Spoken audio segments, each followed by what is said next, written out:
Good afternoon all. I believe that you have seen the notifications in the Google Classroom, right? So the midterm test to be when? Monday, 4th of September, and the time will be 6:30 to 8. Okay, enough, huh? 1 hour and 30 minutes, and will be located at where?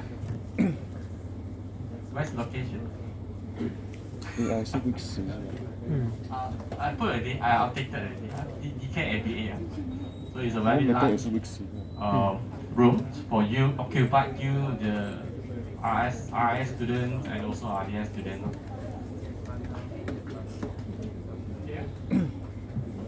Brandon, okay. So I think I have another notifications regarding to your practical class. For this week, you have to bring your own laptop. If you're not convenient, it's okay. If not convenient, then you just share with your friends, or you can actually use the Google Colab. Use the Google Colab to run the code. But you have to do some modification on the code so that some of the functions are not already compatible using a Jupyter notebook and not a Colab. So the notes that I prepare is actually in a Jupyter notebook. So if you want to run in the Google Colab, so you have to modify a little bit. Okay, so I will show you during the class. If you've got an on laptop, then you can blink for this week practical.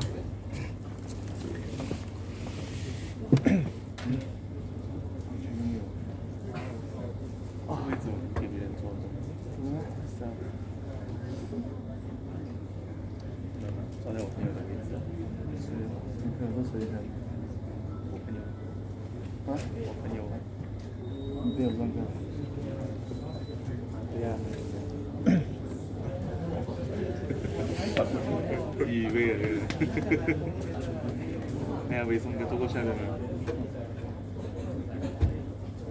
坐过去那边，他就会跟你坐过去。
Okay, so good afternoon. I repeat again. So the midterm test will be on 4th of September, 6:30 to 8 p.m. The chapters will be from chapter 1 to chapter 6 NLP. It means that the machine learning is not covered, but will be covered during the final examinations. Okay, so all right. What time now? So 12. Okay, I think I will start our class. Okay. So today we will cover those new topics, unsupervised machine learning. So as usual, before we start this unsupervised machine learning, just a quick recap on the supervised machine learning. So last week we have covered the first type of machine learning. So we know that under machine learning there are several types of machine learning. We have supervised machine learning. We have unsupervised machine learning. We have a semi-supervised. We have a reinforcement machine learning. But we will just cover these two, supervised and unsupervised, right? So this one I'm not covered during in our syllabus. So what is the main elements to train supervised machine learning? That's your understand? Yes, very good. The X and also the Y's, right? We need X, which are the features, and we need Y, which is the labels, right? We need these two elements to train the models, right? So just like in this case, we need X and Y to train the model so that the model can learn and predict or classify. Okay, and then we have seen also multiple types, different types of supervised machine learning, such as linear regressions. We have two types of supervised machine learning. There can be a linear regressions. Another one is a categorical data. Okay, for example, you have a true, false, yes, no, a cat or dog. So by using a continuous value here, so we need to use linear regressions. Okay, from the linear regression, you will get the equation. So this equation is your machine learning models to do a predictions. And we have a classification type of machine learning models, k nearest neighbors. Use a distance base. If you still remember, we use a distance base to find the frequency. Decision tree, we use the information gain to build the tree and make a decisions. Follow this branch. And we have a naive bias using a conditional probability here to identify what is the probability that this new point belong to X, what is the probability that this new point belong to Y, or belong to yes or no. And lastly, we have a support vector machine. Support vector machines we use to build a hyperplane, okay, to classify the point. Okay, so we have this. We have covered four lah. Okay, you have a k nearest neighbor, a decision tree, a naive bias, and the last one is the support vector machine. Okay, so and then after we build the models, we need to assess the performance. For linear regressions here, normally we use mean square errors, okay, or mean absolute errors, okay, to measure the differences between the predicted value and also the actual values, right? So remember, we have a graph here. So this is our predicted models. So this is our actual, let's say. Then we're going to find the differences between the actual and also the predicted by using this technique, mean square errors or mean absolute error. So if the error is very big, means that your model is very poor. If the error is very small, means that your model is performing well. Okay, and then for the categorical data here, so we use a confusion matrix. So from the confusion matrix, we can identify your accuracy, precision, and recall. Okay, so other than that, we can use other techniques like, for example, ROC curve, AUC, area under the curve. Okay, so the value will be ranged from 0 to 1. The value 1 means that your model is very good. If near to 0 means that your model is performing very poor. Okay, so this value is actually area under the curve. That it will generate the area under the curve for this ROC curve. Okay, so we want the curve something like this, right?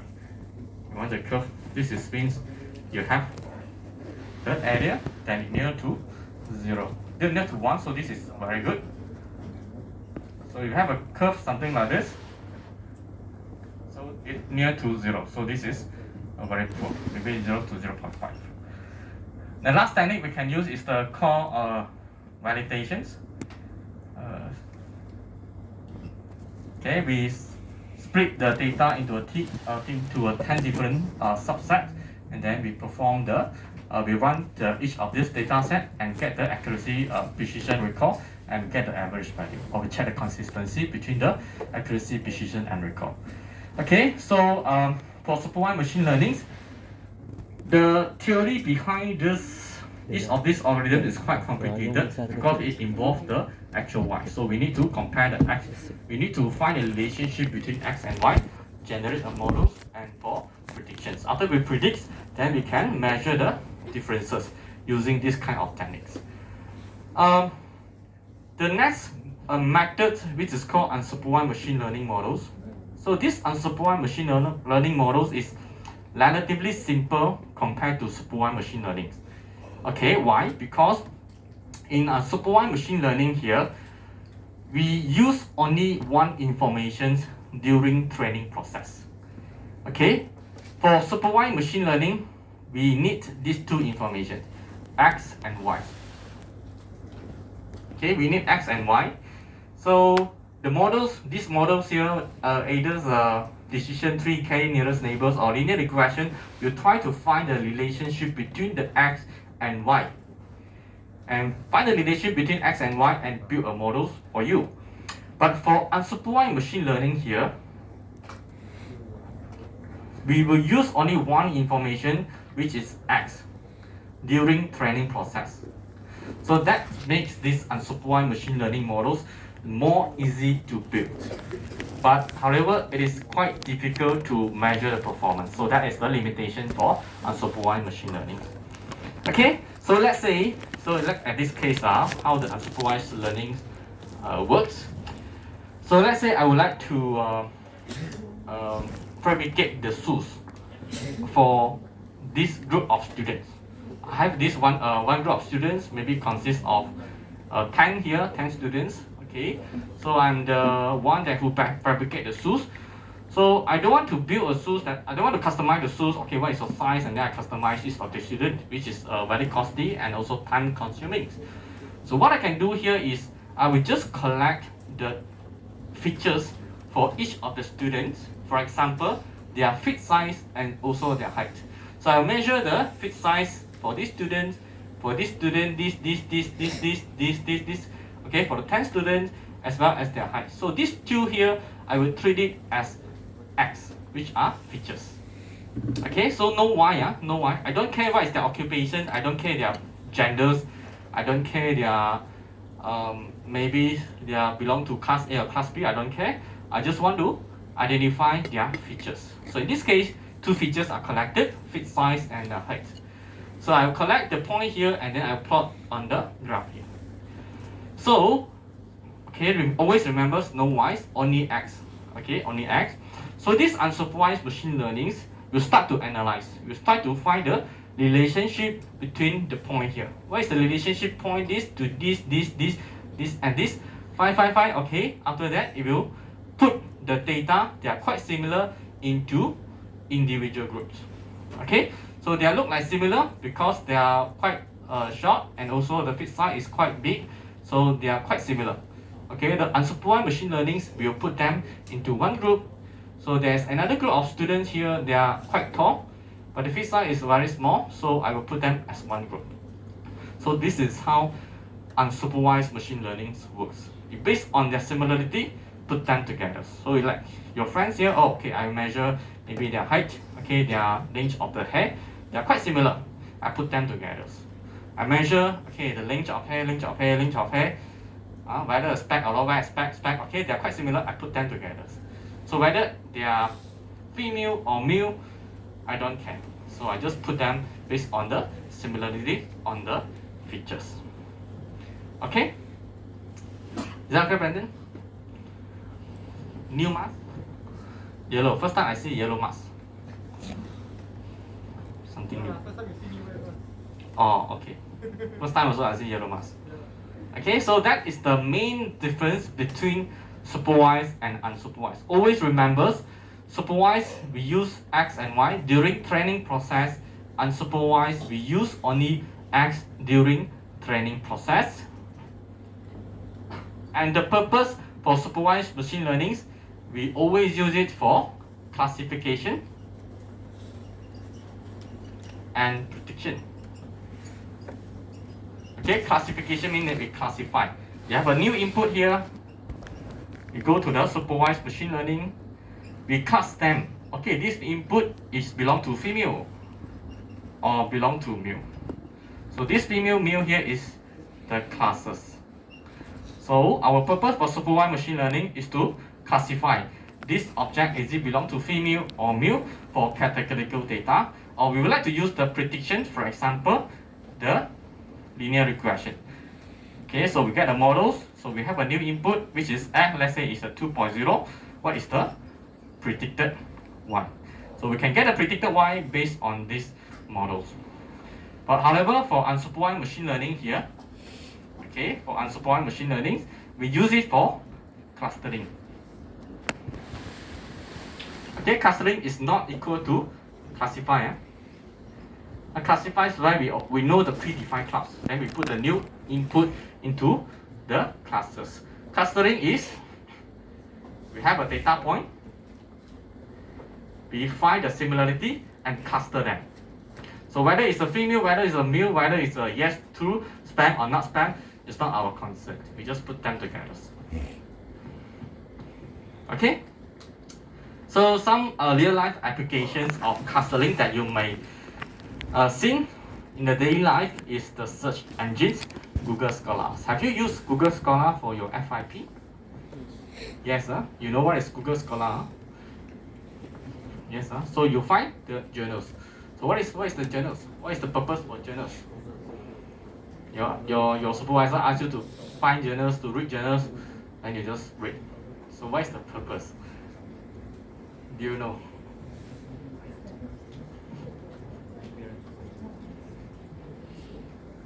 Do you know what's the main purpose for journals paper? It's not only for you to read. Yes? Huh? To write literature review. Yeah, to write literature. So what is so what is the literature review?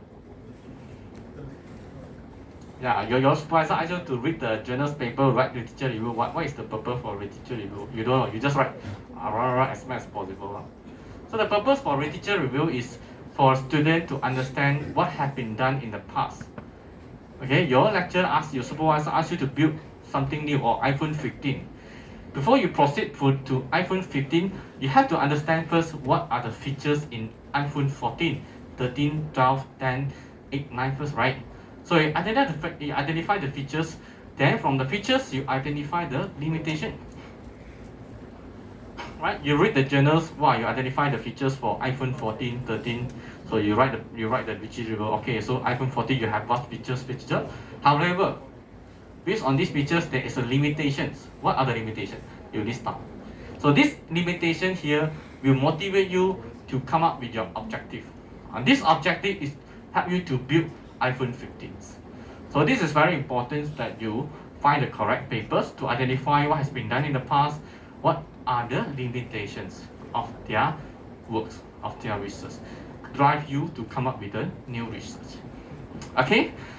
So, for example, in this case, you search clustering techniques. So there are a lot of papers related to the clustering technique based on the keywords.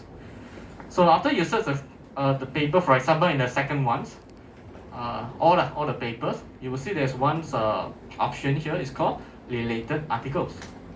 So if you click the related articles, it will return you more journals paper that is quite similar to the one that you choose. So how it works is basically based on the similarities. For example, the second one, you have a keyword called a comparison of neural networks and fuzzy clustering techniques. So we can use some technique, for example, TF-IDF here. So we use a technique to identify what are the important features. Okay. So remember, unsupervised machine learning is grouped based on the features. I off phone, okay, silent.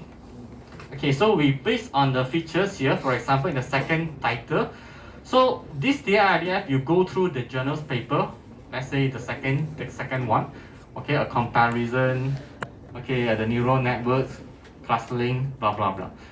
So this technique will find the keywords or the words that is very important inside this journals paper. For example, neural networks. Okay, clustering techniques. Okay, we have a brain, and so on and so forth. Identify some important features here, and then go to the database to find, okay, this is the database, to find the journals that having the similar features or the keyword as the one that you click. Then, okay, let's say this is similar. Okay, this is similar. Then we will return the related journals back to the user. Okay, so there are quite a lot of applications that you're actually using the unsupervised machine learning. There are a lot.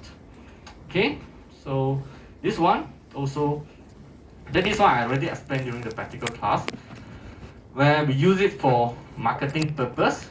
Let's say now you have a new package, okay, 10 ringgit for unlimited SMS. So you have this package, so which user that you would like to target? There are so many users here. So first thing first, we can use unsupervised machine learning to help us cluster the user that having similar behavior. For example, in this case, I'm going to use unsupervised machine learning to cluster 7 type of people here in Malaysia, for example. And the first one that we know that this group of people, they like to make a call, quite high. They don't like SMS. They okay to surf internet. Maybe in the cluster 7, this group of people, they don't like to make a call, they don't like SMS, they like to surf internet. Okay, so by having this data, then we can come up with a lot of a plan that actually target this group of people. Let's say now you have this kind of very cheap super deals for SMS. Okay, for example, 3, 4, 5, we have a very cheap SMS here. We will target this group of people because we know that with this group of people, 3, 4, 5, and 6, they like to SMS. Okay, and then we can also find out which group of people they like to surf internet. 4, 5, 6, and 7. So this group of people, this 4 group of people, they like to surf internet. So we will send this promotion to this group of people. Okay, so this make your so-called the business plan, your business strategies is more effective. You're not simply send this plans to all the user, but you target. You know that what kind of behavior of this group of people, this type of people, then we send the correct plan, correct promotions to the targeted user. Okay, so this also we have sent in the practicals. We use to extract the images, foreground and background. So do we is it the humans or the background is important? We don't really care whether it's a human or whether it's a background, don't, right? So we just extract, so whether it's a background or whether it's a foreground here. Same goes to this elephant. So whether it's elephant here, the label is important. No, we just want to identify there are how many objects inside these images. So there are 4 images. So how it works is actually based on the pixel the intensity value for each of these images, which I'm going to cover this in the lecture 10 later after the neural networks. Okay, so mathematical imaging, so this is quite famous here. We use the unsupervised machine learning to find out how many regions is the normal brain. So based on the normal brain, we can actually identify some abnormality. Okay, so we know that this is the normal brain, how it looks like, the colors here, the regions. Let's say now we have some brain that look like something wrong with the brain, then yeah, it will show us. So we can use unsupervised machine learning to find out the abnormality. So I have built a very simple code here. Okay, so I'm using unsupervised machine learning where I have 2 images. So this is the normal brains. So I try to simulate I try to put some black color here. Simulate this is actually like a tumor, right? Cancer cell. So I'm going to use this unsupervised machine learning. Okay, detect the abnormality. So this is what I result the result that I get lah. So this unsupervised machine learning will identify so something wrong with these regions. So then we need expert like a doctor to verify for us. Okay, we don't know. We just use the algorithm to run it to tell us where is the abnormality regions. So we need expert data to find out, okay, what is these regions? We need to further analyze. Okay, is it a tumor? Is it a cancer? Or is it just a what? Example. So we need the expert to verify for us. Okay.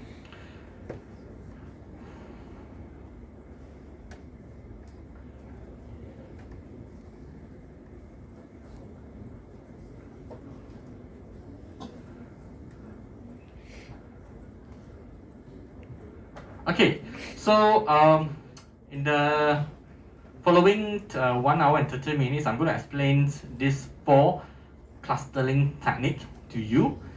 Don't worry, it's not that difficult as the supervised machine learning. Last week, the supervised machine learning is very difficult. You need to write decision tree, while you need to build the information gain, calculate the values to substitute this and that. No.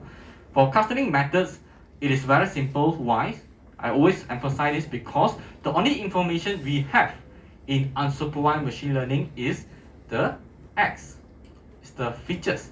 That's why we can only do the comparison, we can only extract the information, you can actually measure all this based on the value X. So that's why the techniques that I'm going to show you later is very simple. Okay, it's very straightforward. Okay, let's start with the k-means. So what is k-means here is two partitions or cluster. N data, N is the sample points, okay, the total number of samples into K. K is number of cluster. Disjoint cluster centroid. Okay, it means that these algorithms will identify the number of cluster and number of data inside this, for example, the graph here, and to identify which point is belong to which cluster. And this K here is predefined.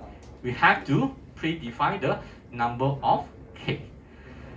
Okay, so look at the algorithm here. So this algorithm for the k-means, step 1, randomly choose k data point to be initial centroid.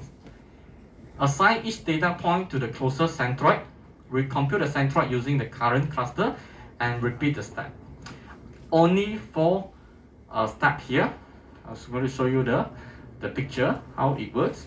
So let's say now we have this data point, a second scattered data point here.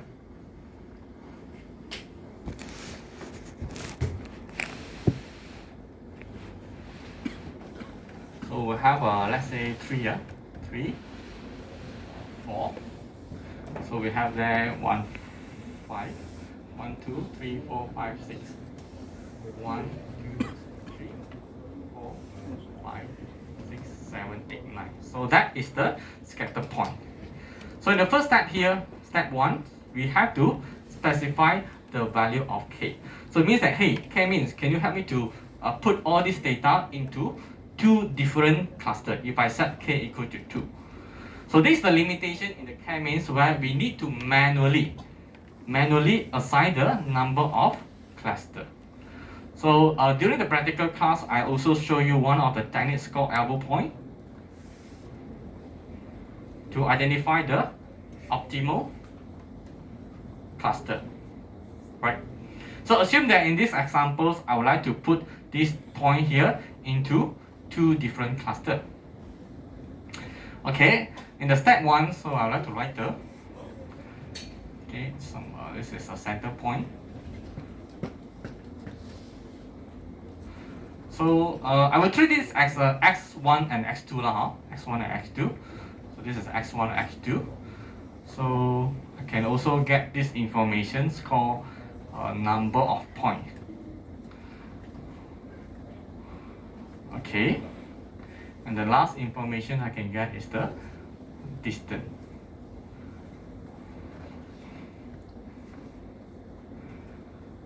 Okay,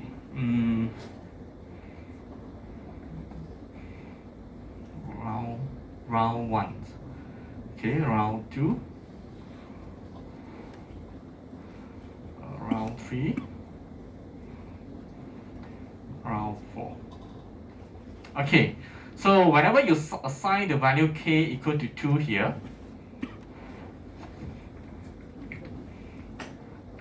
okay, k equal to 2, so this k-means will randomly that we cannot control our control. We randomly assign 2 center points. For example, we cannot control, maybe one here, maybe another one is here. Okay, we cannot control, so we let the machines assign for us. Okay, so the machine will assign 2 points, right, with the coordinate. Let's say I will just randomly put a center point, x1. So this is a center point 1. Center point 1. So this is a C1. Let's say this is C2. So we have some coordinate. Okay, x1, x2. Randomly assigned. We cannot control. Okay, so what we do here next, step number 2. Okay, step 1, randomly assign. Step number 2, assign each data point to the closest centroid. So what does it mean by the second point here? It means that we are going to measure the distance. The first point to this center point, and also the point, this point to the center 2. We are going to measure the distance. So which point, which center that this point is closest to, C1 or C2? This point is closer to this center point, or this point closer to this center point, C1 or C2? C1. So in this first iteration, we can say that point number 1 belong to C1.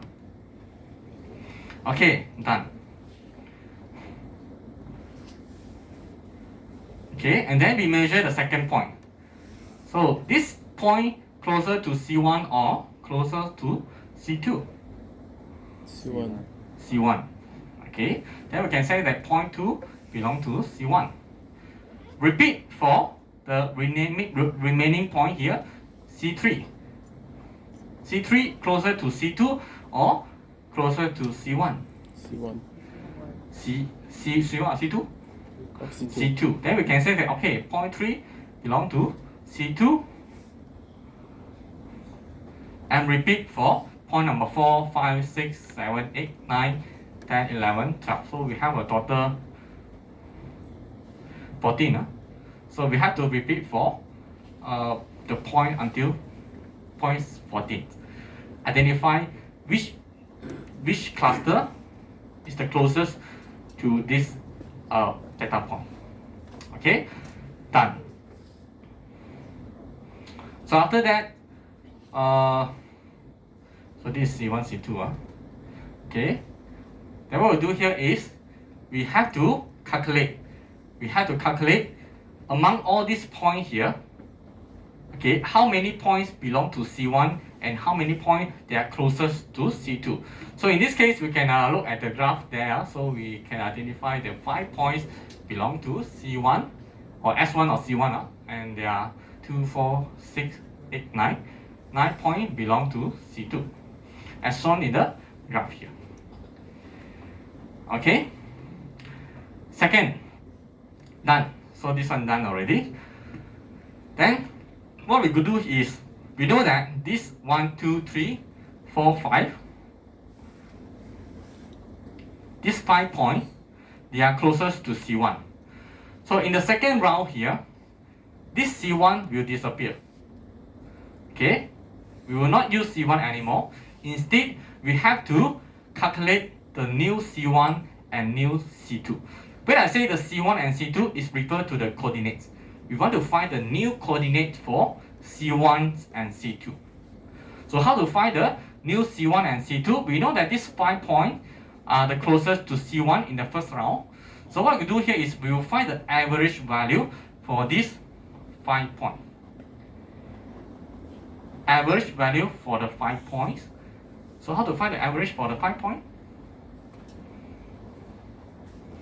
How to get the average value? Sum up and divide. Sum up, divide. Yes, very good. So we just add. We have x1 plus x2. So this one should be still features 1, but this is 0.1, 0.2, 0.3, 0.4 plus 0.5 divided by 5. And we have the second features, which is x2. x2 plus x2, so you have a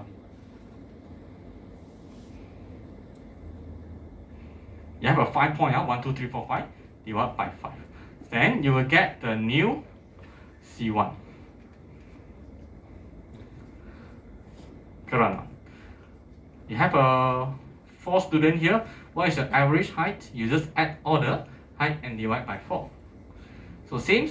So these 5 points initially belong to C1, which is group 1. We average them. So the moment that you average, you will get this new point. So this one you will get a new point here. Okay, same goes to C2. C2 we have 2, 4, 6, 8, 9. Add up all the 9 points together, divide by 9. Then you will get maybe a center point, a new center point here. Okay, let's say the new center point will be around something here. Maybe it's something around here. C1 to C2. So just now from here, right, then you can see that this initial, the centroid, from here shifted to this point. Here originally, from here is shifted to the new locations. So always remember the data points always remain the same, but it changes if the coordinates of your center point. Your cluster is moving. Your data point is not moving. Okay? So you get a new C1, you get a new C2. So what we'll do here is repeat the first step. Measure the distance between this point 1 to C1 and point 1 to C2. So which one is closer? Still C1. Then point 1 is belong to C1. Repeat point 2, 3, 4 until 14. Measure the distance and we assign the point belong to C1 or C2. Okay? Until this stage, okay? Yeah, just like I put a 10 ringgit here. One 10 ringgit here, another 10 ringgit there. So which 10 ringgit do you think Brandon will take? Both. Both. Very good. If I say you can only take one, which one will you take? This one or this one? You will take the one that's closer to Brandon, right? Then you will take the closer to the Brandon. Then I will say that, oh, Brandon is belong to this group. Okay, so you are closer to this 10 ringgit. Okay, you are belong to this class. Same goes to this one. So after we measure, we take this C1 and C2 here. Okay, so let's see what happens.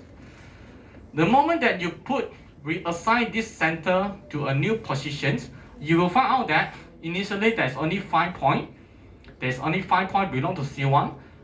Now in the second new location here, okay, so these two are.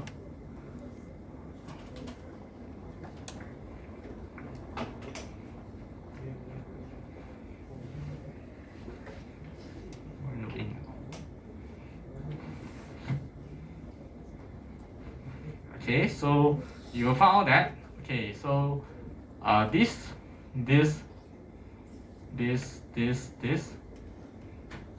and this, they belong to C1.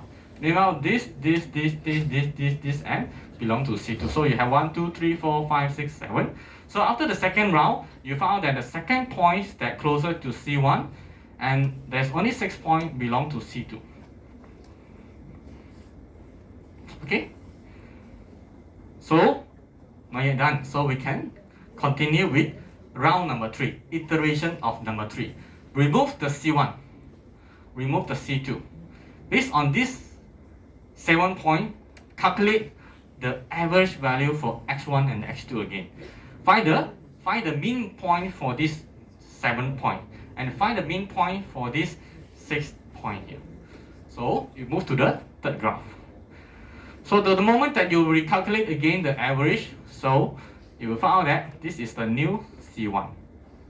And this is your new C2. So from here shift to here, from here shift to there. Recalculate again. So this is your new C1, your C2. Say a new coordinate. Okay.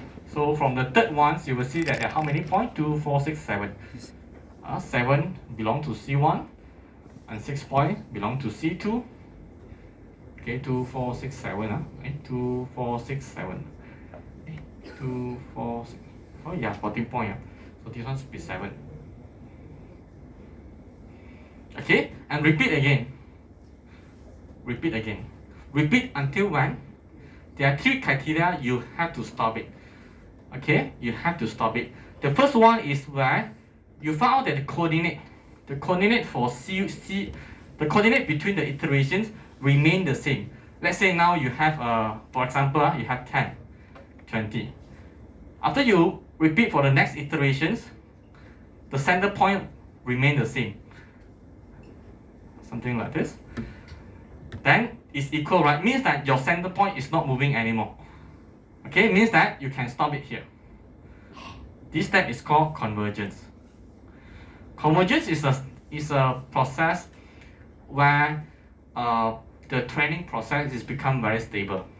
It become very stable, then you can stop the training. So just like you study, you're learning until when you want to stop learning, until you are very understand you're stable, right? So same with this one, when to stop until center point is not moving anymore. So this one maybe 8, 10. This one maybe 12, 14. Okay, 8 to 10, 8, 10 here, change to 10, 20. There are some movement. So it's not convergence. From here to here, not moving anymore. So it's convergence. Then from the second point, 12, 14, change to 13, 14. It means that the coordinate from here change to here. Then from 20, 40, same. The third iteration remain 20, 40, means that the center point is not moving. Convergence. Stable already. Okay. The second criteria you can stop here is the number of points. Okay.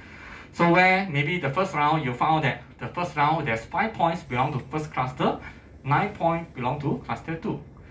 After you run the second iterations, you found that second point belong to C1, second point belong to C2. There's some changes here. So it's not convergent yet. So you start with the round number 3. Round number 3, 7 point belong to C1, 7 point belong to C2. So it's not changed, right? So remain. So it's convergence. Then we can stop the training. Okay? So otherwise, you can use another technique. It's called the total distance. So it means that in the first round, we know that this is the point that's closer to C1, right? We measure the distance. We add up all the distance together. So let's say you add up all the distance will be like 100. Maybe C2, all the distance is like 200. So after you run the second iterations, this C1 move. C1 maybe move to 1. C1 here. Okay? Then we again measure the distance. We measure the distance. Then we can get the total distance for C1 and C2. Maybe this is 200, this is 300. So you can see the distance is like changing from 100 increase to 200, 200 increase to 300. It means that your center point is still moving. It's not convergence yet. Then we repeat for the third round. Maybe the third round after you move this C1 to another position, we measure again. So maybe in the C1 it remained 200. For the C2 it remained 300. Okay, so there's no change. If there's no change, means that your middle points, your center points is already stable. It's not moving anymore. That is considered convergence. Okay, so this is how the K-mean works, where we based on the distance. We measure the distance, which one is closer, then we assign the point to the particular cluster. Okay, so like in this case, so always remember the data set is not changing. So what changed is your center points, is your cluster locations. We keep moving. So this one is where we set K is equal to 3. So we assign the data into 3 different clusters. So this one is where we set K is equal to 5. So initially we will set K equal to 5 and we cannot control the locations of the 5 clusters. We let the machine. The machine will automatically assign the 5 center points for us. And then based on the 5 center points, find out which point is closer to which other cluster. Then we move the center point. Then repeat until convergence. Okay, so this is the simulations. How we move the center points.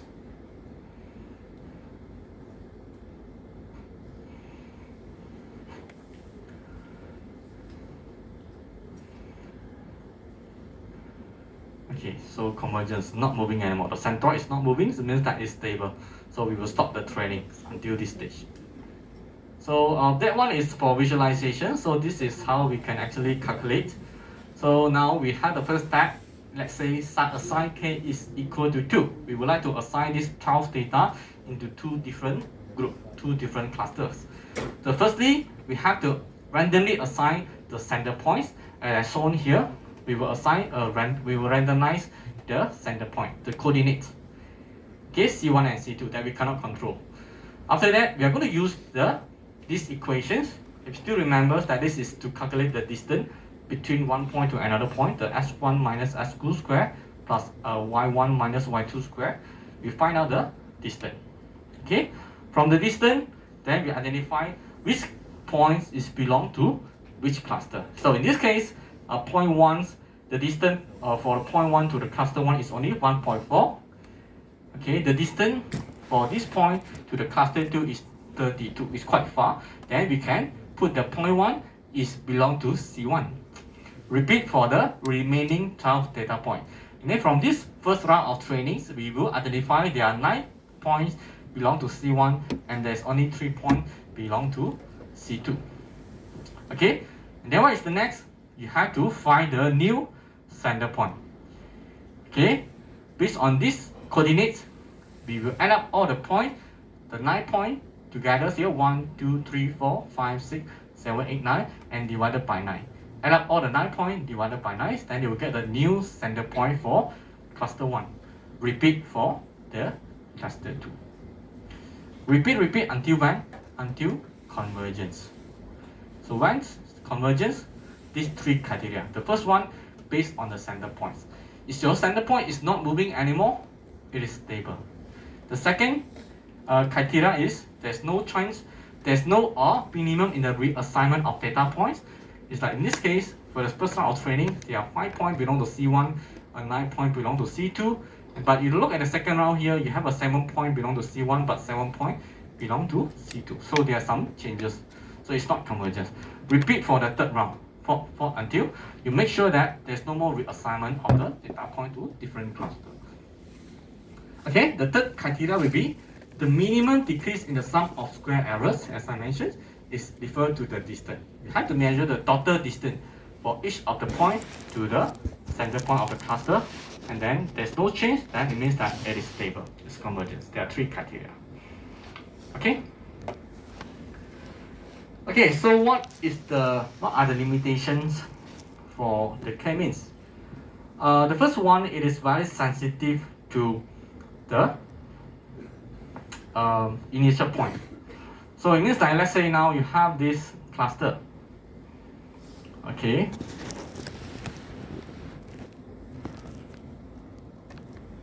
Okay, so this is the second scatter point. If we set k equal to 2, if your center point assign something like this, eventually you will get these 2 clusters. Correct or not? But what if let's say now you have a same data point? If you set k equal to 2 and the machine assign 2 center point like this, eventually you will get these 2 groups.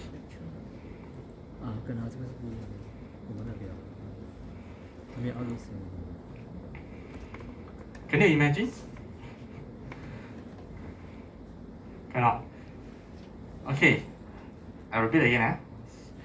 Assume that this is your scatter point. You assign k equal to 2.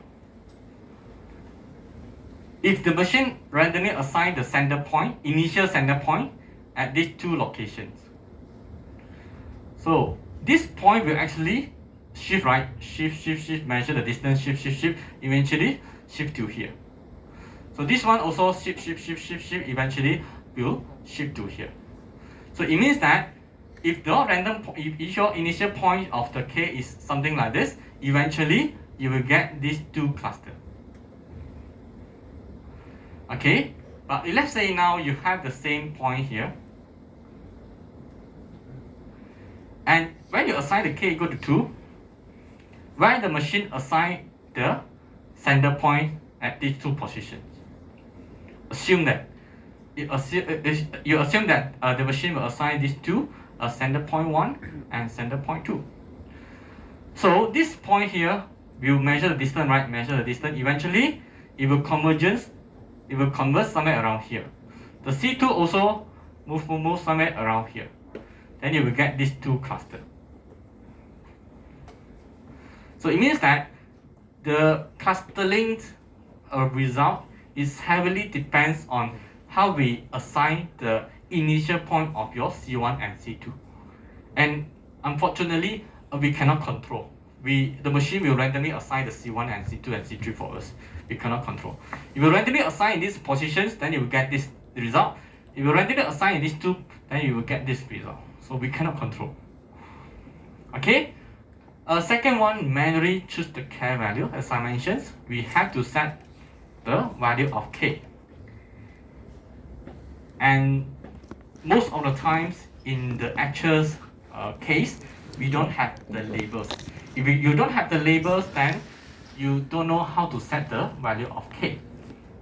So if you don't know how to set the value of k, there are several techniques. You can use elbow points, you can use try and error, but anyhow, it is not that, I would say, it's not that effective also. It's not that effective because we don't know.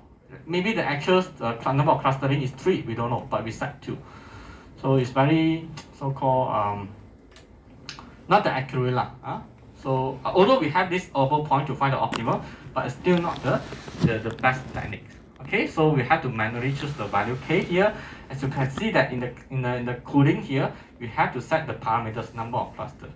So that is the problem for the for the k-means.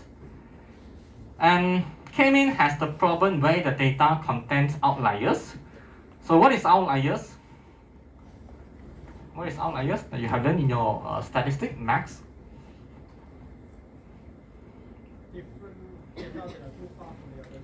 Okay, so outliers is a data that's quite far from the group of data. So most of the time the outliers caused by human mistake. We record the wrong data. So let's say now this is your point here. So you have a point somewhere around here. So this is outlier. Outliers.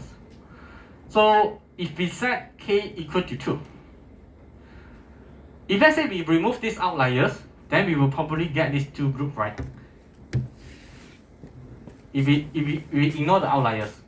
But let's say if you include these outliers, what happened?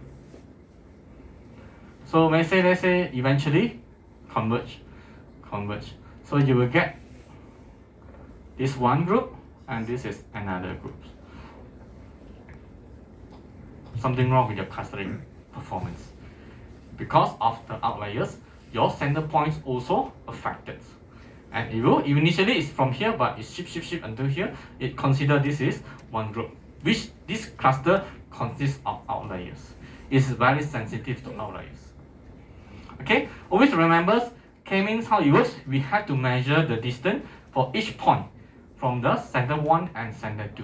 If you have outliers, we will take into consideration during the calculation also. Okay, so k-mean has a problem where the cluster are differing size and density and non-globular shape. For example, in the left-hand side is the original points where if you use your eyes, you can identify there are 3 different clusters. But if you use k-means, the k-means will measure the distance, and eventually this is the result returned by the k-means. Something wrong already. We know that the actual point is one group, second group, and third group. But because due to difference density, the size, this is the bigger size, the smaller size, but the k-means will treat them equally and eventually put these 3 clusters for you. Okay, non-globular shape, same. So let's say now we have a 2 cluster here, look like this. But if you apply the k-means, so this is the result returned to you. Again, it's not accurate. Okay, summary. K-mean although has a lot of limitations, for example, sensitive to outliers, very sensitive to initial points, and it's not that accurate for high densities or different density of the data point, but it is still famous or the popular algorithms used by the companies, used by the academics. Okay. So comparing different clusters is a very difficult task because we will never know the number of correct clusters. Okay, so any questions so far for k-means? K-means is a distance-based clustering techniques. We measure the distance. We measure the distance for each of the point to the center point, and then we assign the cluster, or this point assigned to cluster 1, or this point assigned to cluster 2, and so on and so forth. Okay, so I will take a rest first for 10 minutes. We will come back to another models called Gaussian mixture models. Okay, 10 minutes. Do you need to know the calculations? Yes, I will say there's one partial questions regarding to k-means. Yeah. So, do you think is the only equations that you need to understand from this k-means is this.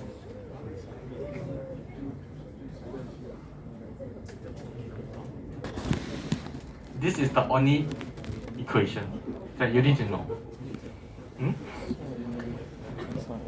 Because we just want to find the distance between the point to the center point. We find the distance and assign the point to which cluster. Okay. But we don't have this question in our tutorial. But there's one question in the partial questions.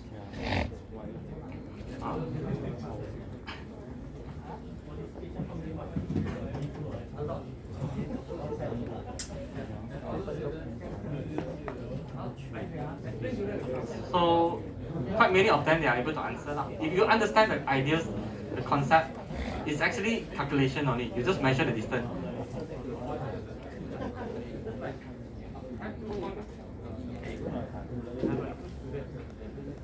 So, let's say I would like to find one standard point.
This picture you just treat it in the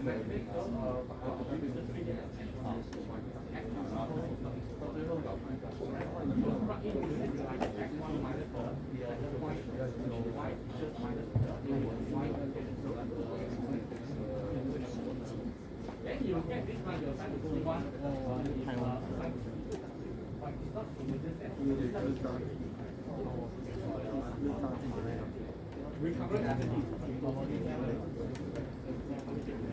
so many people say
还有地址日期。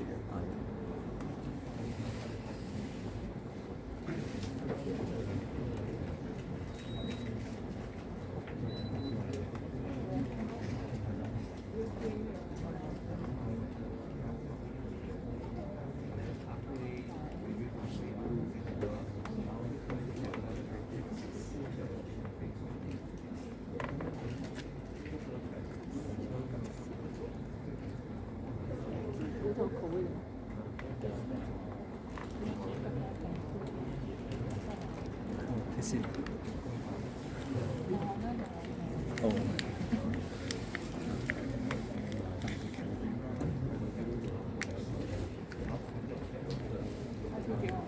那里面有丢。哦。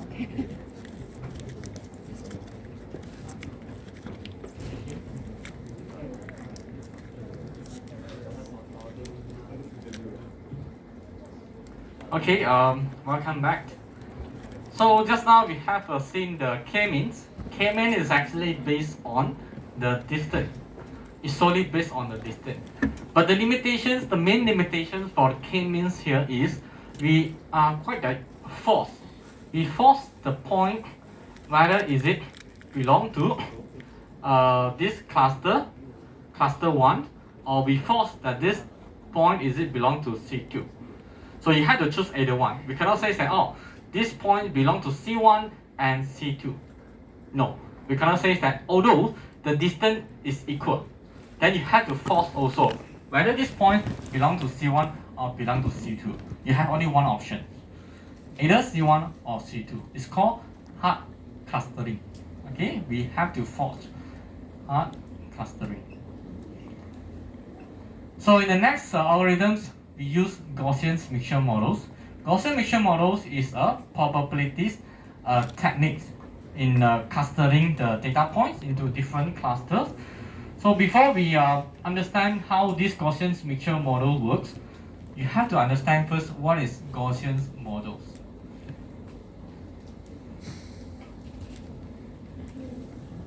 Hi, good afternoon.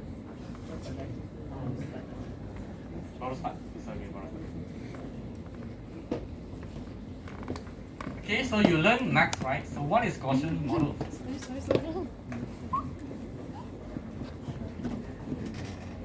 Brandon, what is the Gaussian models? Gaussian distributions.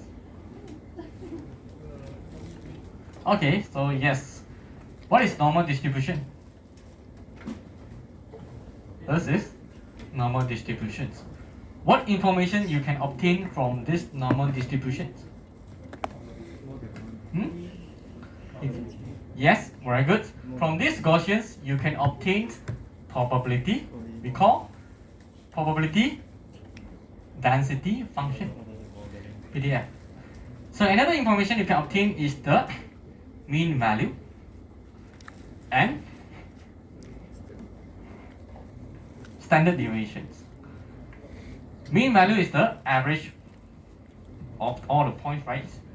What is standard deviations is how spread, how broad your model is. If your standard deviation is very broad, you will see like this. If your standard deviation is very small, a low value, then you will see your models look like this. Okay, so always remember what is normal distribution. You can use the mean value and also the variance actually. Variance is actually a power of 2 of a standard deviation to obtain the probability. Okay, so this Gaussian mixture model is where we use the probability technique to cluster the point to either class 1 or either class 2. Okay, so now you're clear. Now we have the two values here, means, variance or standard deviations generate the probability. So let's see how Gaussian mixture models works in only one dimensionals of data points. So let's say now we have this point here, 1, 2, 3, 4, 1, 2, 3, 4, 4, 5. Only one dimension. Okay, so this is your x value. We don't need to go into x and y. X and y is even more complicated. We don't only go to x. You understand the idea first. Same goes to the GMM. Same goes to the k-means. You have to define the k, right? So the GMM, you have to define the number of group also, number of cluster. You define, okay, let's say in this case, I will set your number of cluster is equal to 2. So this Gaussian mixture model will randomly generate 2 Gaussian mixture models for you. In the program, you can set the mean value, you can set the standard deviations, you can set. Otherwise, it will be default. Okay, so it will randomly assign. Let's say this is one group. You look from the this is Gaussian models. You look from the front side, then you will see something like this, right? The front side. Okay, so it will randomly generate the locations and for you. Okay, let's say this is the first Gaussian mixture model, and let's say this is the second mixture model. Okay, so I will call this as a GMM1, a G1 and G2 easy. I will call it as a G1 and G2. So you have a G1 and G2, then you will have a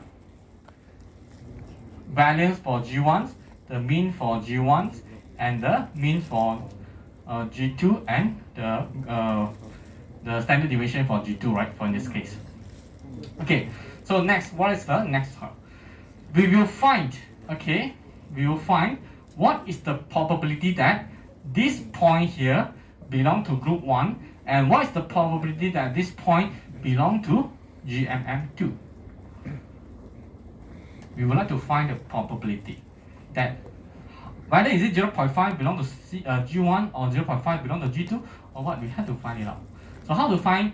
You have to substitute this value, mean, mu, and the x. So that is actually a coordinate.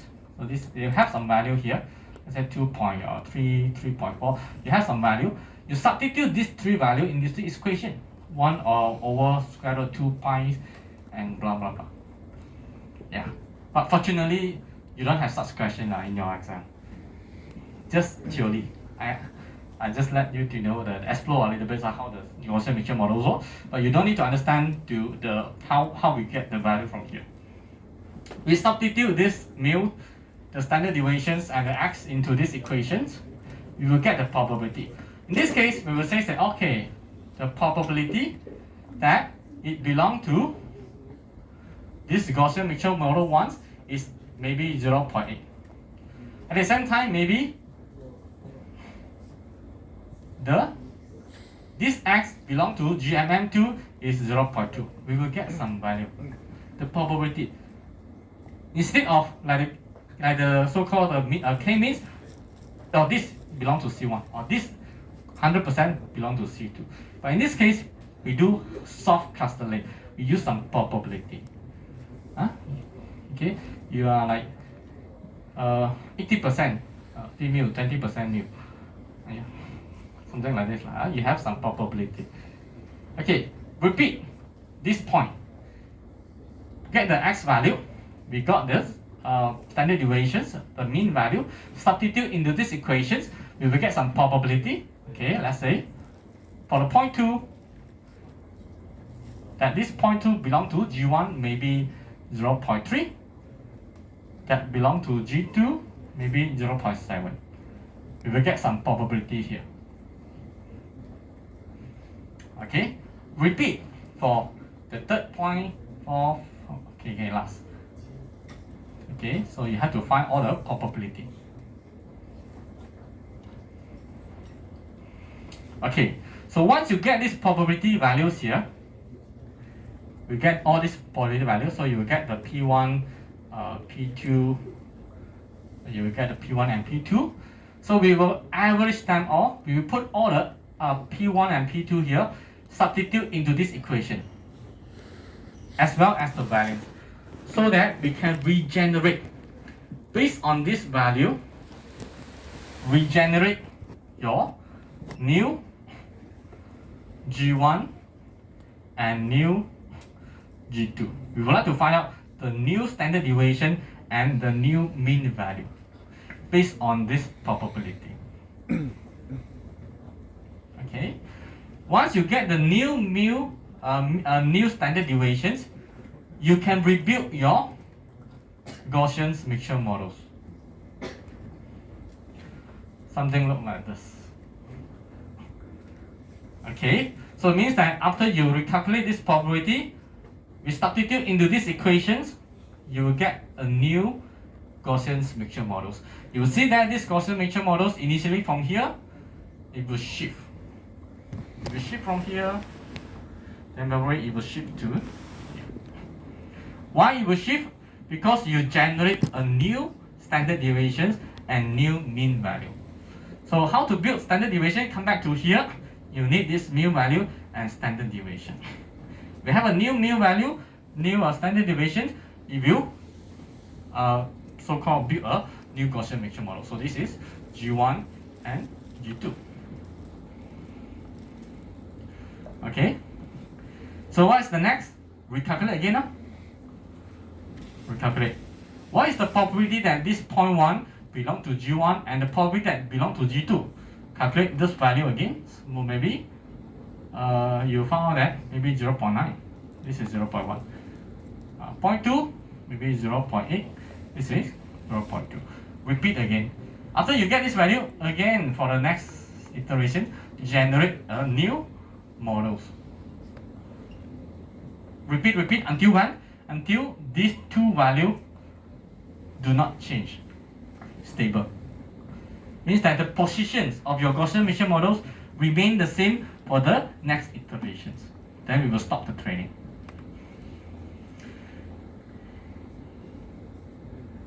Is that difficult too? Bye-bye already. But anyhow, the first step, the first K-means is use the distance. It's very simple. Measure the distance. Put the points into different cluster. Gaussian mixture models is based on the probability. We would like to identify whether this point is it belong to G1 or belong to G2 based on the probability value here. Okay, once we identify the probability value, what is the purpose? We would like to generate our new mean value and the standard deviations so that we can rebuild our Gaussian mixture models. That is the ideas.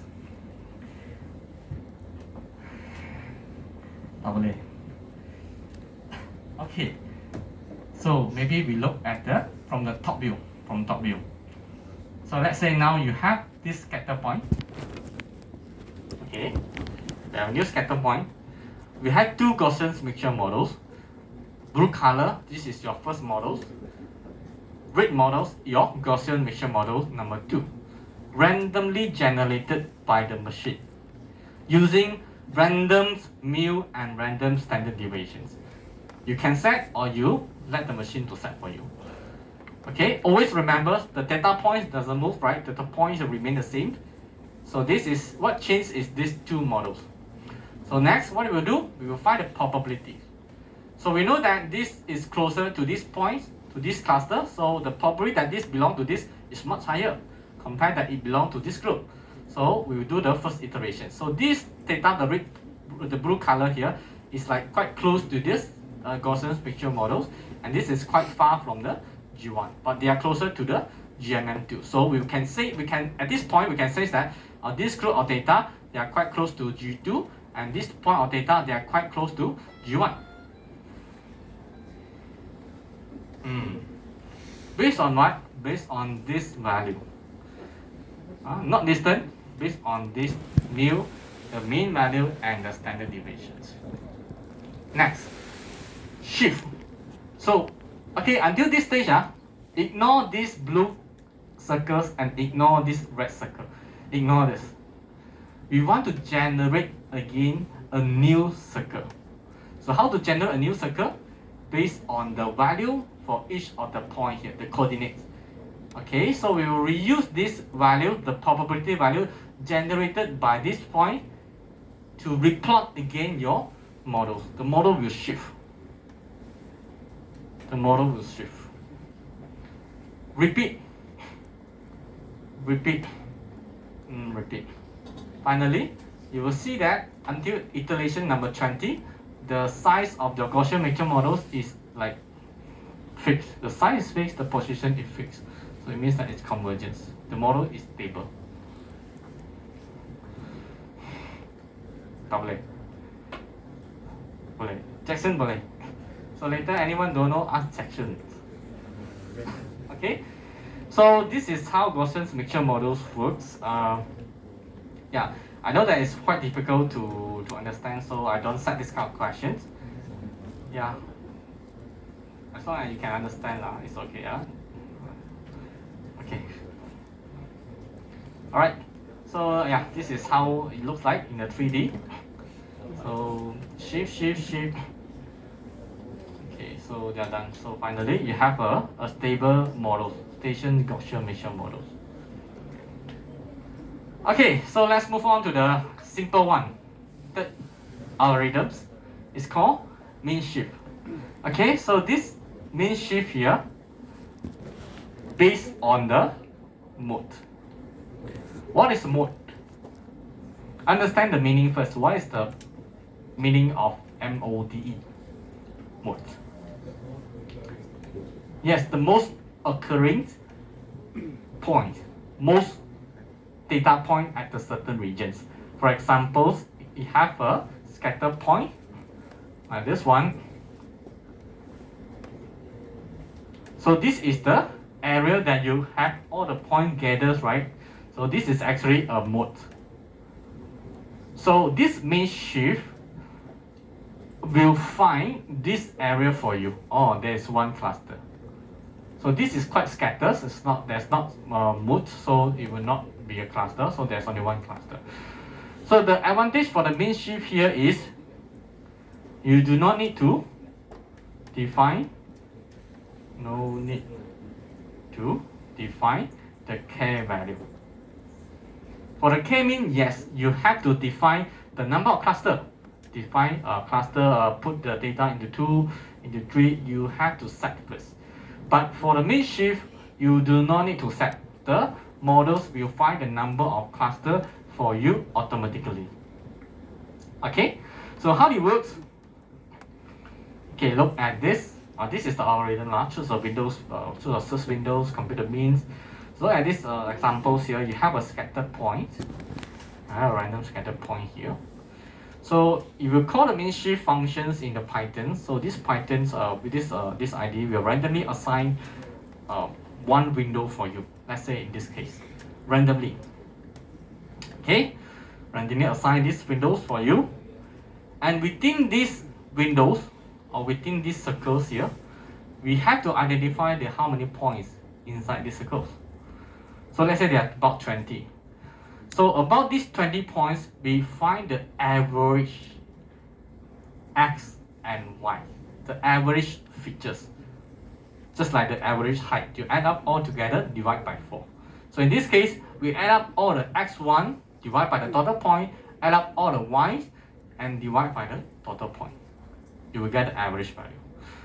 Do you know how to get the average value in this graph, in this circle, within the circle? Yes, huh? Okay, so once you get the average points, this one will be your new center point. Okay, so we will shift this whole windows from the original one to the new center point. So you will notice that the number of data points at the initial stage is different from the second stage. More data point is inside the circle now. Repeat, find the mean value. Find the mean value, so let's say this is the average point. Shift again the window. More and more data points gathers inside these windows. Find again the center point. Until when? Until this center point does not move anymore. In this case, same. So means this model is stable until the center point does not change. Same locations. Okay, so this is min shift where you will find the mode areas or local maximum of the density for you. Okay, so the min shift here, the advantage is we do not need to use set the number of cluster here. Okay, so let's say we have this point, we have a lot of data point here.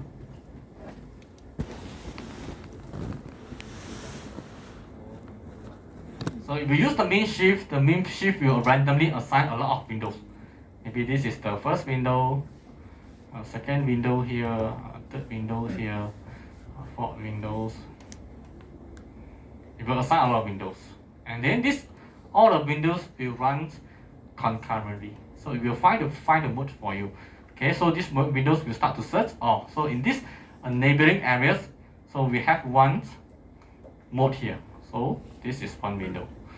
So you will try to find whether you have some mode area. Yes, here. So this one also shift search. Okay, these regions and shift. You have one region, and this one maybe search eventually will come back to here. So in these models, in this data point, we have 4 clusters. The min shift will find the optimal cluster for you. You do not need to specify the number of k. So the min shift will automatically find it for you. Okay, but the limitation for the min shift here is you yourself, you have to set the window size. If you set too big, then it means that probably this one will be one group, this one will be one group. If you set too small, then you will have a lot of cluster here. So that is the limitation for a min shift. You yourself, you have to set the window size. Okay, so in the practicals, I still believe that you have gone through practical min shift. The only parameters that you have to set is this one, the bandwidth. Okay, so this bandwidth refer to the window size. If you set the bandwidth is very huge value, that means that the window size is very big. Eventually, you will get a very small number of clusters. You set the bandwidth to a very small value, it means that the window size is very small. Eventually, you will get a lot of number of clusters. Okay. Not okay. It's okay. You go back and watch YouTube. I think YouTube. Oh, you got the idea, yeah. Good. As long as you got the idea, so go back and then you can find more reference and then. 我懂他是要做什么的，我是怎样做。Yeah, you find the errors. 我懂他要做什么。Yeah. Okay, yeah. Okay, and then the last one will be the most interesting one, will be the hierarchical clusterings. This is a hierarchical clustering. We have two types here. The first one is called bottom up, and the second one is called divisive or top down clusterings. So the bottom up is the more famous one, so I will cover the bottom up. The top down is not that famous, so normally we use the bottom up in most of the application. So what is the bottom up clustering? It means that you have so many students here. So I will treat each of the students as one cluster. So you have one cluster, one cluster, one cluster, one cluster. You have about 70 clusters. So what's the next step here is I will try to find the closest point between each cluster. So this cluster is very close to this cluster. I will put them become one cluster. So you are very close to these friends. I put them together. Now two clusters become one cluster. So this and two very close. I put you together become one cluster. And then this and this may be very close. Put you together, you become one cluster. I slowly build up until eventually I have only one cluster. Just like Lego. You play Lego, right? You assemble two Lego together, you put them together, become a one piece. Okay? So meanwhile, divisive is like a cake. You have a cake. Okay? You cut a cake, initially you have one cluster. You cut a cake into half, you have two clusters. Then you cut again, you have 4 clusters. You cut again, you have 16 clusters. And you cut, eventually you have only a small cluster. Divisive is you have a big one, split into a smallest one. Bottom up, you have a smallest one. You build until a very big one. Okay? So assume that you have this scattered data point A, B, C, D, E, F.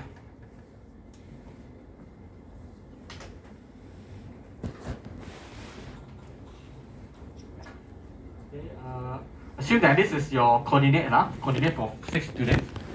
A, B. So this is A, B, C, D, E, F. So first, I will treat each of this cluster as each of the students as one cluster. Then I can build one tree called dendrogram. So A, B, C, D, E, F. So we start to find which cluster they are very similar to each other. We call connectivity. B and C close to each other, right? Then I will put them together. B and C, they are quite close to each other, we put them together. D and E close together, we put them together. D and E very close, put them together. We find again. So maybe we get a center point here. Also, among all, which one is very close? Maybe this and this very close, we put them together. So DF become one cluster. So we get a center point here, we measure. So this one is shorter or this one is shorter. Maybe these two clusters is shorter, put them together. And eventually, you have only one last point, we put them together. So you have the only one cluster finally. So this is the so-called dendrogram. So this is the first technique that I show you, bottom up. I will treat each of the students as one cluster and join them together based on the similarities. Okay, like this one, put them together, and some information you can obtain from the dendrograms. Okay, so the most important one is you can identify which data is actually belong to which cluster, given that if let's say now you like to assign the cluster equal to 3. So can you tell me which data they are one cluster, which data they are actually in one cluster? In this case, if you have a dendrogram, you try to find which areas you can cross a line and you can hit 3 lines here. So somewhere around 1, 2, 3 lines, right? Where you can draw a line and you can cross these 3 branch or 3 lines. And then from here we can identify A can be one cluster, B, C one cluster, and D, E, F is maybe another cluster. Okay.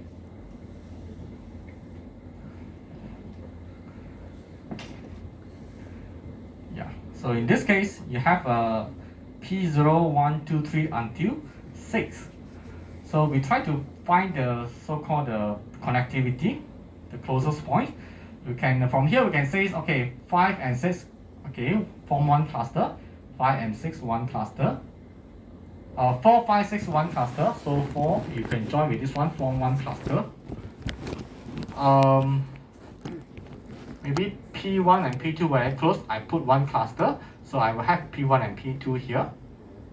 Okay, and then I form P0 and P1, P2 become another cluster. So P3 is closer to this one or closer to this one? This one. So I will put them as one cluster. So you have another cluster here. So eventually you join these two clusters become a one cluster. So let's say in this case I would like to so-called split into 3 clusters. Then I just need to find which area here you have a 3 branch. So where here 1, 2, 3. Then I will just draw a horizontal line here where it is able to cross these 3 branch. Then from here I can identify this is one cluster, this is one cluster, and this is another cluster. Okay. Yeah, I think among all this diagram is the most simple one because you just need to measure the distance. And then which one is closer, we put them together. Which one is closer, we put them together. Okay, so in this case, we already built the dendrogram. So let's say now we would like to identify which data belong to which cluster. Given that the number of clusters is equal to 5, then from the dendrogram we find which areas you can actually cross 5 lines here. 1, 2, 3, 4, 5, yeah, somewhere around here. So 1 cluster, 2, 3, 4, and 5.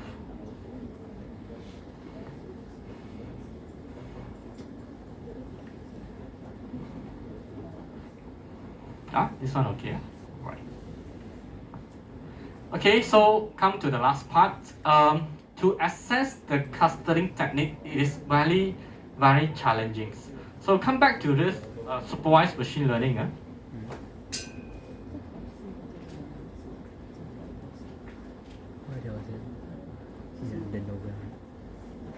Okay, so this supervised machine learning, we have a y, we have an actual y here. So you can actually use this any of the techniques to get the predicted y. So we have a predict y, we have an actual y, we can actually make a comparison between the predicted y and also the actual y. But for the clustering techniques, most of the time we do not have the value y in your data set.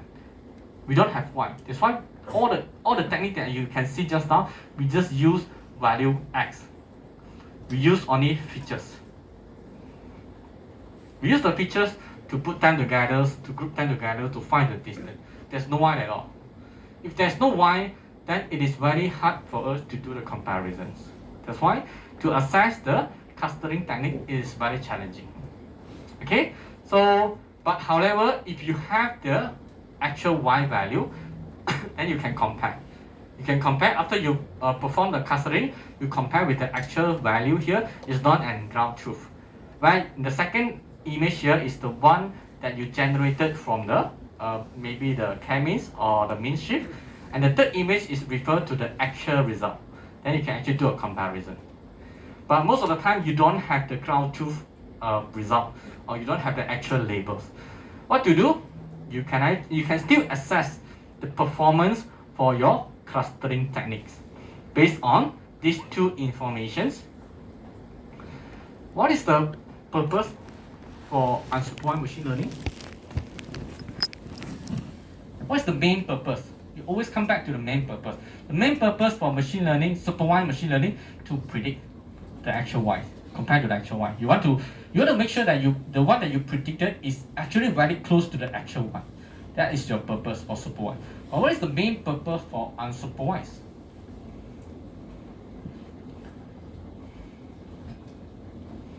What's the main purpose? Always come back to the main purpose. If you don't understand what is K-mean, GMN, mean shift, always come back to the objective. What is the main purpose you perform all these things?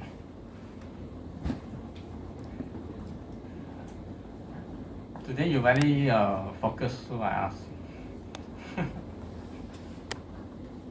To cluster.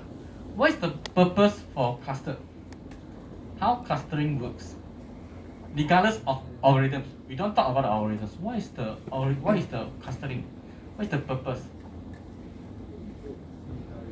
Yes, similarity. Remember this keyword, similarity.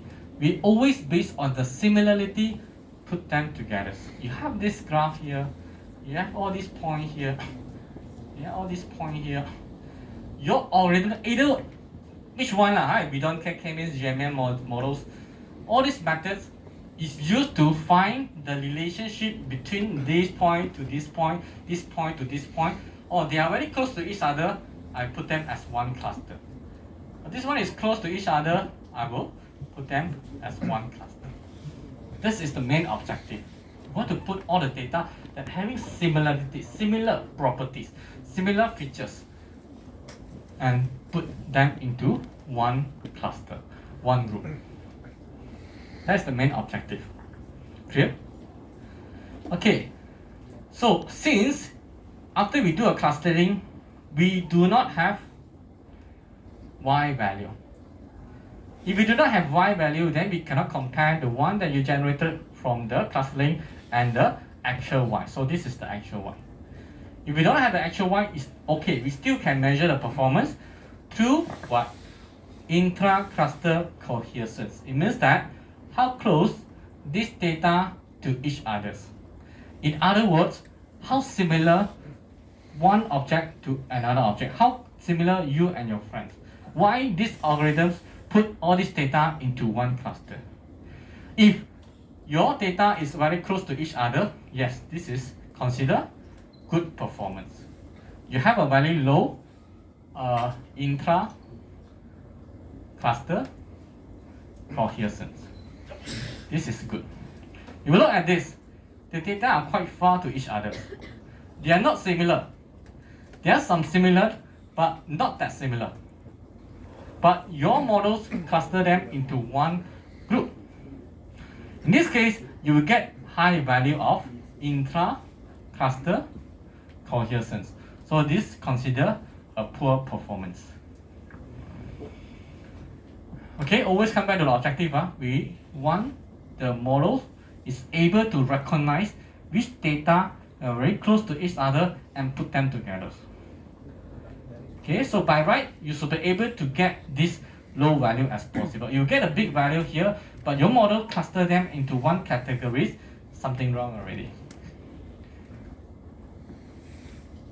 Okay, so that is the first information. The second information you can identify from the clustering result from here is inter-cluster separations. Inter-cluster separation is referred to the distance between one cluster to another cluster. How far is it? If the distance is very far, okay, is the distance is very far, then it means that you will have this separation. The separation value here will be very big. Then this is considered good performance because your model is able to identify or to so-called recognize these 2 points are not similar and put them far away. That's why you have a very far distance here. If your distance is very short, something like this, you have one group here, then you have another group here. The distance is very short compared to this one. This is considered poor performance. Because they are quite similar, but your algorithm assume that they are two different clusters. That's why your separation distance will be very small, and it is considered poor clustering. Is that clear? Good. So I repeat again, if you do have an actual Y value, you can compare. After you perform the custody, you compare apple to apple, the actual Y.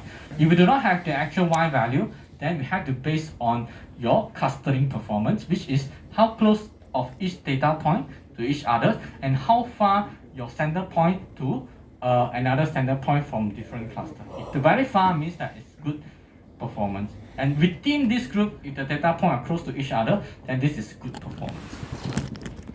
Is that clear? Okay, so that's all for today. Thank you. So, yeah. Just for the information, based on among these 4 algorithms here, I don't think you need to pay attention in this Gaussian mixture models. For the K-mean, yes, we have one partial questions. For the mean shift, so far there's no such questions in final exam, and no questions for this also. This one you don't need to pay much attention now, but if you want to know more, then you can study lah. You can pay more attention to these 3, and also the supervised machine learning. Okay. Any last questions? If no, then yeah, we can dismiss. So see you again later. My practical class. Remember, bring the online laptop. Forgot. Forgot. I thought you cross right, right? Forgot already. If you forgot, then it's okay lah. You can use Google Colab lah. You still can run the code, but okay, yeah, hungry.